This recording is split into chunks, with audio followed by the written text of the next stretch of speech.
Chelsea Football Club transfer deadline day is gone, and apparently they had a 3-stage plan and they finally activated one of it. And for me, I actually think they did the responsible thing after the fact. Let me talk about it. Furthermore, Keanu Dyer got a new deal. We have refunded Strasbourg for Ishe Samuels-Smith. I'm going to tell you why UEFA is going to allow it, and there are 4 main reasons why Ishe is back. Tyreek George and Datro Fofana are not happy because paperwork wasn't signed. Was it Chelsea's fault? Because they're going to have to stick around till January at the very least.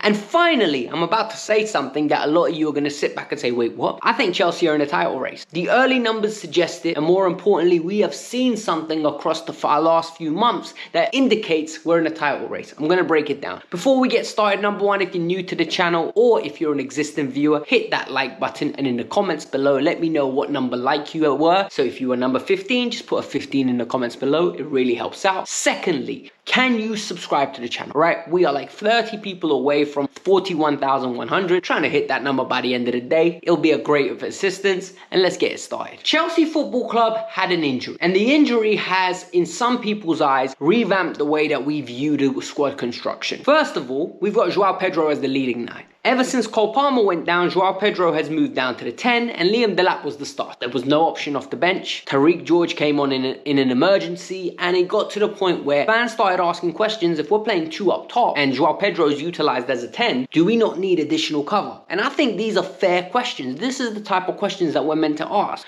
We want our team to be designed to go after league titles. We're Chelsea fans. The minute we stop doing that, the minute we've lost our identity. I'm going to keep reiterating that until it goes into all of our heads. We are not a team that competes for top 4. We need to compete for titles. Chelsea apparently had a 3-point plan on transfer deadline day. What Chelsea were going to do, pick one of the plans, A, B, or C, and then proceed with this. This came from Nazir Kinsella, and I actually think this is fabulous work because this gives us details and explanations of what occurred. The first plan was plan A, go in for Harder. Harder is a defender, a striker that played for Sporting Lisbon. He opted to maneuver himself and go to Leipzig. He didn't want to join Chelsea. He believed he wanted to go somewhere where he was going to be a regular and play football. Brilliant agents. His agents deserve praise. My argument always is youngsters join big clubs too early. They take the jump, they run for the money, when in reality, you go join Leipzig, you bang goals, you have a great time in Bundesliga. In 2 years' time, you're going to be the new Ekatike, you're going to be the new Šeško, and you're going to be the Marmoush of this, like the next season or 2. Because the reality is, people will pay money if you slap it in Germany, so you're smart. Plan B was get Mark Guiu back. Back what you already have.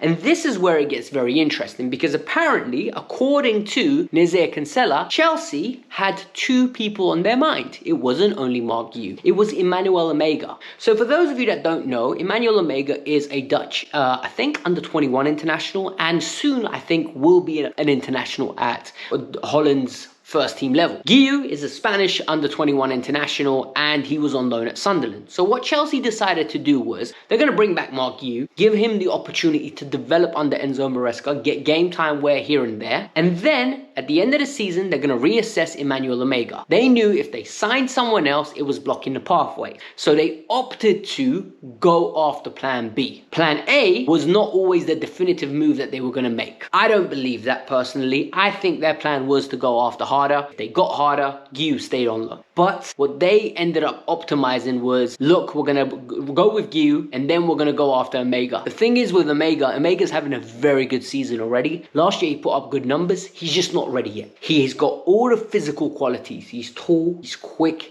his movement's brilliant. His finishing is not there yet, and I don't think he's strong enough to lead the line for Chelsea. He needs game time, he needs repetitions, and then you can integrate him in and slowly easing him while you have Delap and Joao Pedro, and literally do that 2-man step where you're taking off Delap, bring on Omega. Omega starts, Delap comes on. In big games, you put Joao Pedro up top. Brilliant. The final thing was, if those decisions didn't work out and Guiu didn't want to return, what could have happened was Jackson stayed. Jackson was not allowing that to happen. Jackson under no circumstances wanted to stay. For me overall, this makes sense, and I actually think we've prioritized the future once again over the present. What made sense in the present is you kept Jackson. You tell him to suck it up, you tell him he has to play, he gets over it, and then you push on for the league title. However, in the long term, you don't know what Guiu's going to give you. So we need to hope that Maresca gives him more opportunity. There were some murmurs that David Washington's coming back to play League Cup minutes and Chelsea needed to bolster this attacking position. Nonsense. Look, David's a good kid. He had a good experience, I'm going to call it, at Santos. 19 games, 1 goal. Whether it was a good loan, I highly doubt it. He got minutes here and there. The main thing for David Washington is the Diego Moreira effect. I'm done ruling kids out, saying that they're not good enough, because I saw Diego Moreira against Wimbledon. I looked at him and I said, this kid is trash. What did we acquire? He does not even look ready for League One. 18 months later, 6 months in the youth academy, went to Strasbourg, Juventus, Dortmund and Bayern Munich were all looking at him from Strasbourg to play left wing back. So you can just see that the same thing could happen to David Washington. So I'm not going to rule him out. The kid needs to go and play. Once he plays football, we will know where he stands. On deadline day, 2 moves broke down. One of them was Datro Fofana's move to Charlton, the loan move, domestic loan. Second one was Tyreek George to Fulham. Nazir Kinsella said both of them were due to paperwork not being signed on time. Both players apparently are furious. Tyreek George wanted the opportunity to go and play,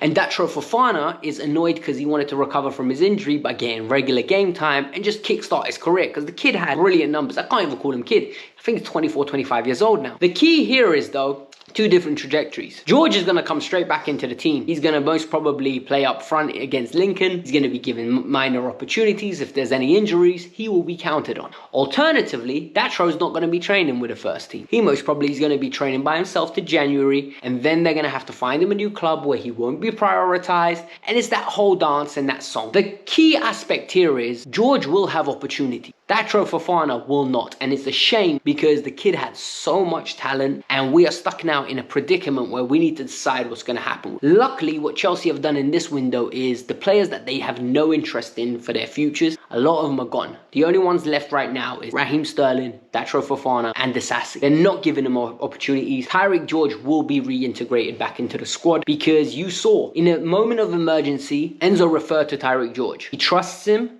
And I think that's a good sign. It shows to Cobham, right? It doesn't matter if you cost money. It doesn't matter what your wages are. If you are trusted by the manager, you will get opportunity. That's the only positive I can take out. There's another bit of news regarding Keanu Dyer. And Keanu Dyer has signed a new contract at Chelsea till 2030. He was being isolated at this moment in time where he hasn't played any under 21 minutes.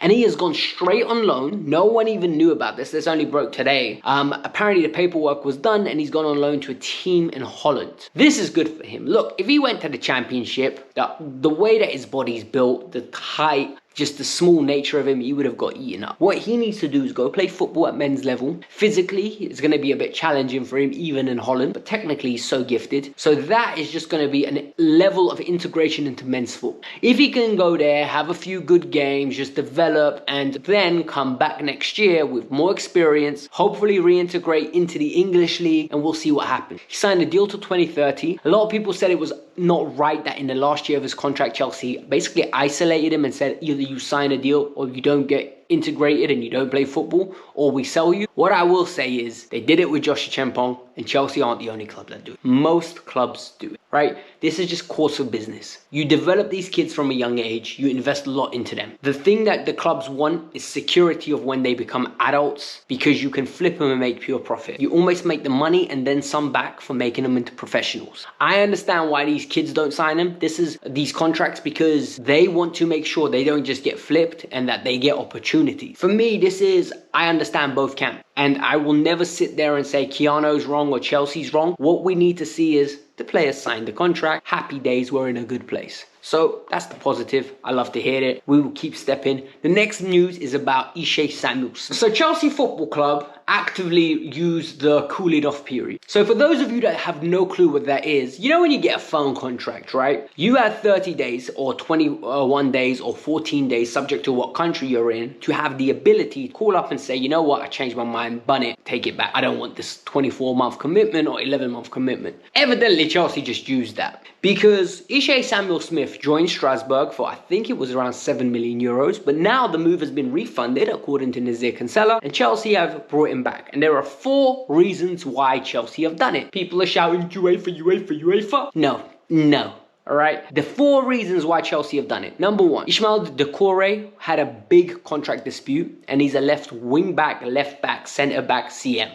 This guy can play everywhere. And it got to the point where he wanted to leave the club. The club had a certain valuation for him. He went into the final year of his contract. He was refusing to play. He wanted to not sign, and then eventually he agreed to play, and now he's been reintegrated. Then Chelsea saw it as an opportunity to get Ben Chilwell there so that he can go play regular football and almost proves himself worthy of a Premier League club coming in after him. That was the second reason. What would have happened is Ishe would have deteriorated to 3rd choice at the very minimum. So Chelsea decided that this is an important player for him. Blueco as an entity decided this is a young player that they have a lot of stock in. They believe if he goes plays, he could develop into a very nice talent. And what ended up happening is the guy basically got recalled. The same way Tyler Diblin, yes, the guy that was at Southampton and now at Everton, was at Chelsea, got homesick, and Chelsea said, you know what, kid, you can go home. We're not in the business of holding people that don't want to be here. Southampton refunded Chelsea's money, and all of a sudden Tyler Diblin went home. The same thing happened. That was okay under UEFA regulations. FIFA didn't investigate Chelsea. I assume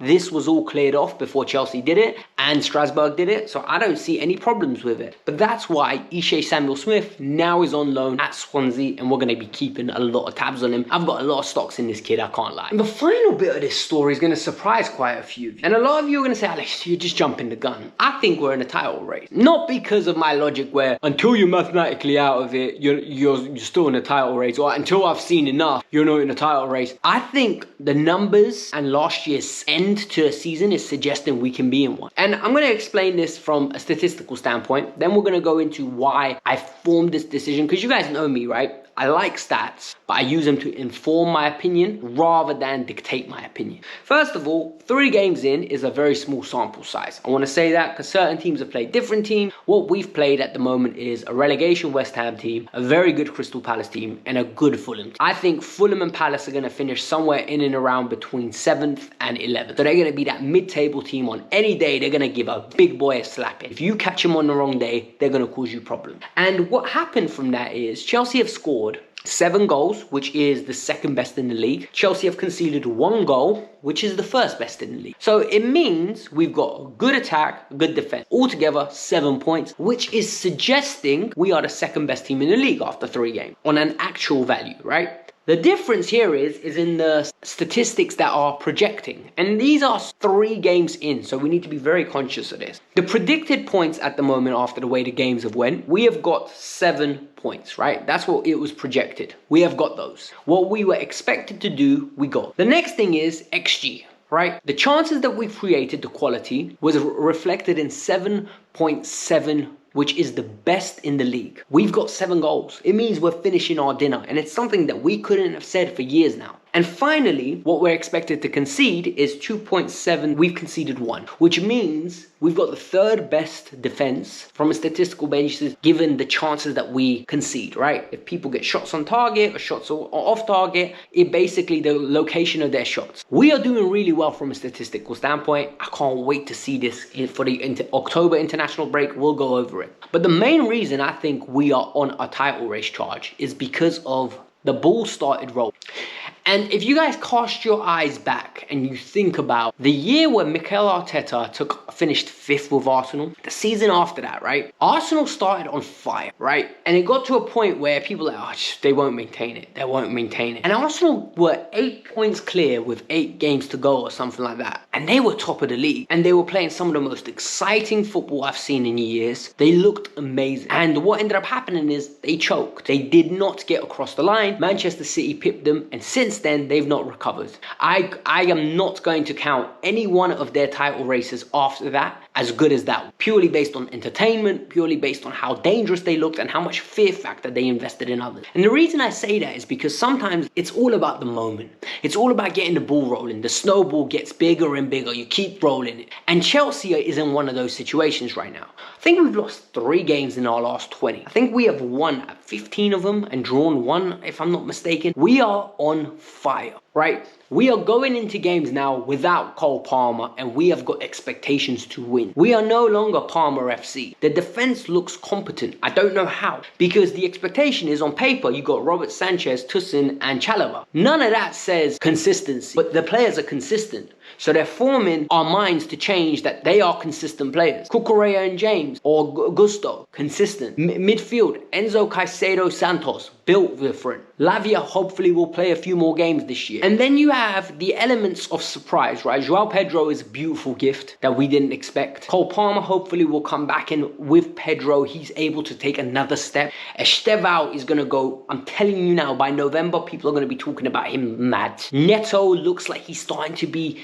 like up, down, but that's fine when you've got different options. And Garnacho and Gittins, I don't know what they're going to give us. But what I do know is we are winning games. And that will enable us to keep the ball rolling. And hopefully other teams have little stutters.